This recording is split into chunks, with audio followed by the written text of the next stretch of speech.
WINNDERE.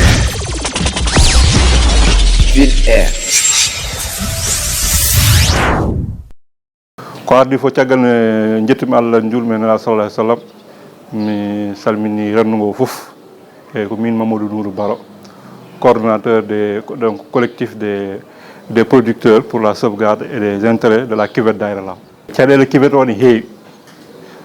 hande noon mataw kamɓe boniraɓe ɓooyi bonirede noon kono ngol lawol bonangol ɓuuri musde par ce que a ƴeewi ko boni ko qima so qimama ko hakke 125 millions te ala ko boni ɗum so wona ko ndiyam union minen min jooɓi gila min cuwa nadde campagne guesa foof hectare fof no yooɓa fodde 20 ujunere 100 000 francs harma nadde campagne ɓe ko ñamliɓe pour wawde nadde campagne ɓe ko yeeɓe baali mumen ɓe no muusi dal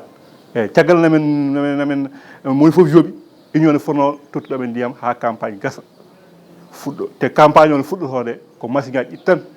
jahanno te normalement ko machine ngaji 5 pompe moto pompe uji 5 kañum doganno mais dohiɗo ɗo no campagne o fuɗɗi he yii ha hakkude ndiyam garti kak te avant en darto min kalniɓe wonde kat hunde nde jogoɗani yaade par ce que ndiyam ne ngakkan noon yahde arta ɓe mbi ala ndiyam ne woodi min kalani gonga soko biyete Ousmane Ramata filmi foof nelli ɗum DG Sayed hoore mum waɗi déplacé ari ha ɗon yii waɗi constaté les dégâts jaɓi ɗum eyyi wi ko ɗum ɗo ndiyam nam yii ha ngakka min nane min jii min noddo huissier waɗi amen constat kayitaji foof nan ɗo wonde ala ko boni ɗum ko wona ndiyam wona manqugol engrais wona remaka wona ɗum ɗo noon tan 125 millions pertini noon eyyi ɗum woni hande ko muusi amen te ɓooyi bonde noon mataw ko hande ɓuuri bonde fuɗɗode nde ko polyculture sa nani ɗum min ndemi soble ɓe ndemi makka ɓe ndemi kanje ɓe ndemi no wiyatno tamate ɓe ndemi ɗum ɗo wiyatno dene pastèque haal quoi ala fof kono kamɓe ndemani polyculture ni heewi ko culture aji kewɗi kono ko ɓuuri hen tengtude kam ko soble makka e kanje e tamate ɗum ɓuuri wawde reme e polyculture he min ndemi kadi maaro kadi eyyi kono sa ƴeewi foof koko boni minen kay façon yaɓɓande foof min jaɓɓi ko ardi ɗum hoto hunde fuɗɗoto wiide nde bone nde nden min tintiniɓe wonde affaire o kat ɗum so heɓɓaka ko jogori bonoyde kono union heeɗaki amen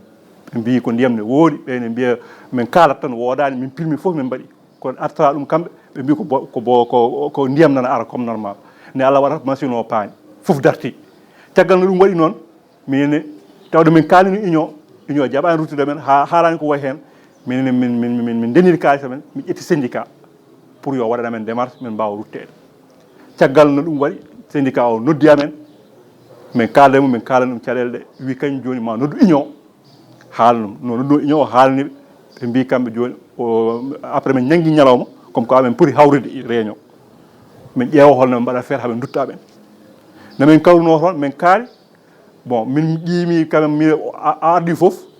wiyatno syndicaliste o wi kamen jaaf konko normalement il était censé wonande amen kono wayno ni konko joni ko keɓaɗo wayno ko union woni o wi yamen jaaf min mbimo ala minen min mbawa yaafade kamen boniraɓe te ɓooyi bonde mataw ko hande ɓuuri bonde tan donc yoɓe dutta amen ɓe mbi kamɓe mami jaɓi ruttude kono somma ɓen kaali o ɓe mbawa ɗum eyyi min mbi minen ko 125 millions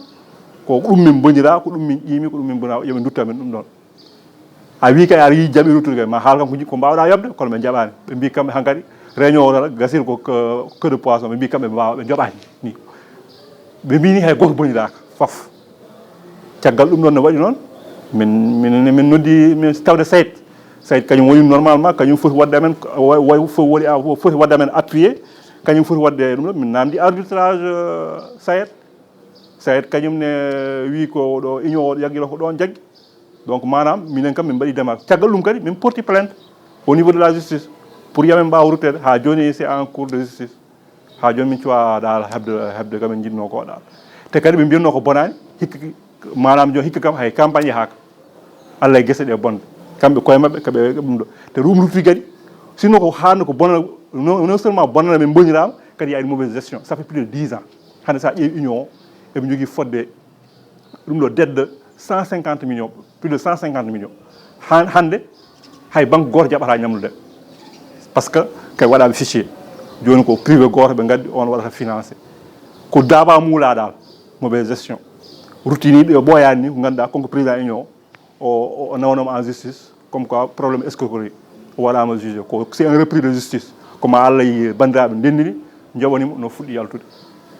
ça fait 10 ans o wi ummaki ɗo te systéme o no yaratani ɗo ha ila yawmil hasa ko konko jooɗoto ɗon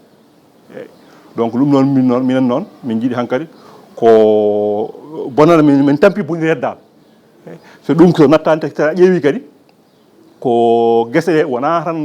ñamdu tan wona yimɓe tan jewti ne waɗi emploi direct woni hen ganduɗa kesata ko huuɗon jaaha jeeyoye ko hen jowti baali en beyi en no dammiri ɗi ko hen jowti anani presque a ƴeewi diwan men o toɓata noon foof no feewi donc ko hen ɗum ɗo woni hen ko hen guuri ndema ko ndema ka remoɓeɓe e aynoɓe fof ko hen guuri donc ɗum ɗo kam so heɓɓaka moƴƴani to fayi ɗo moƴƴani hoorejo sayto ari ha toon yii hoore mum jaaɓi wi boñi kañum wi kay ko boni kono min mbiɓe o wino ko wi ko boni a jaaɓi boni kay dutte amen kadi o konko omo andi eɓe gandi gonɗo ɗo no fewnani par ce que non seulement minen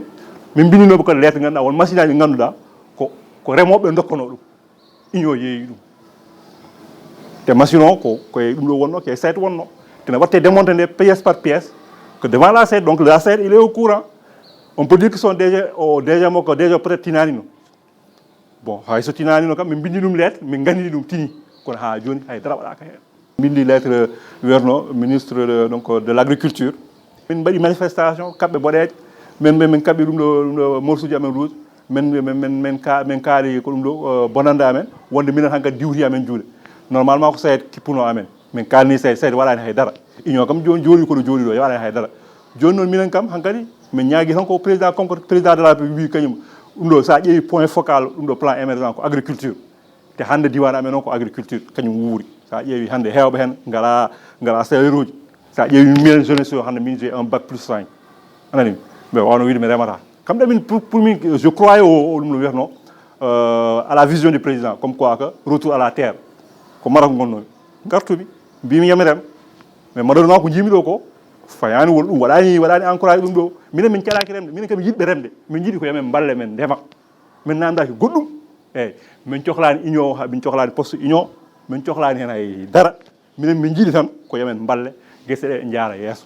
wuro ngo wawa yaade yeeso ay hande soɓe ballama kivet o ko presque sa ƴeewi ko 1200 hectares 1200 hectares hande non seulement ne wawi wurnude Haayre Laaw tan ko sahi ɗum ala ko haali ɗum département Podor o fof so rewi lawol kay inchallah yimɓe fof ne mbawi wurde hen donc ko président yo wattu amen haqqille anda kam ɓeeɗo kat wonɓe ɗo nana bonna ligganaki mo eyyi directeur SAID min kalni ɗum ɗuminani hay dara waɗani hen kañum waɗani hay dara ari lawol gotol ɗon waɗi constat de dégâts ko ɗon haaƴi waɗani hay démarche goto eyyi min kalni min bindi SAID donc min bindi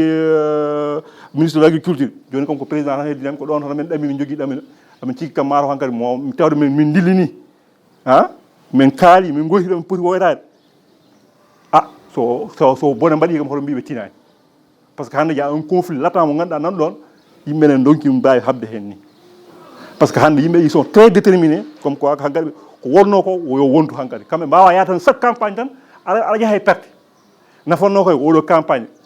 a dañi hen kam oto a perti te ala affaire o bonnat ɗum so wona hoddiro Allah ko affaire ndiyam ko affaire problème de gestion te gestion mabɓe kamɓe ganduɗa à la restitution de ɗum ɗo à la restitution financière ko priorité à vie ɓe jooɓa ɓe jooɓata won jeeji ganduɗa jooɓata ko jeeji keddiɗi kañum gawarta ɗumen ɗum noon arani à chaque fois ko dettan ɗum ɗo o jeeji kañum nana yeehi normal keddiɗi jahani y a un problème te en plus min namdinoma que déjà yo waɗ audit gestion o wi o waɗi audit kono minen min jiyani audit ha joni min jiyani résultat min ganduɗa hayre hen hayda ko ardi fof min jettuma vraiment on mbaɗi kon jomum eyyi ko ni o darima hen no feewi donc min jettuma min caggal min jetti Allah ɗum ɗo joni kam minen kam min jiiɗi tan ko yomin balle no guese ɗe gummiti eyyi min cohlani hay poste goto par ce que kamɓe ko ɗum ɓe mbiyata komi yiiɓe ƴettu place mabɓe la solution elle est très simple yam mbat commission ad hoc ganduɗa wona e minen wona e kamɓe jokto ɗum ɗo ha wurta so wurti noon yimɓe mbaɗa élection normal ɗum ɗiɗo fof e yimɓe ganda ko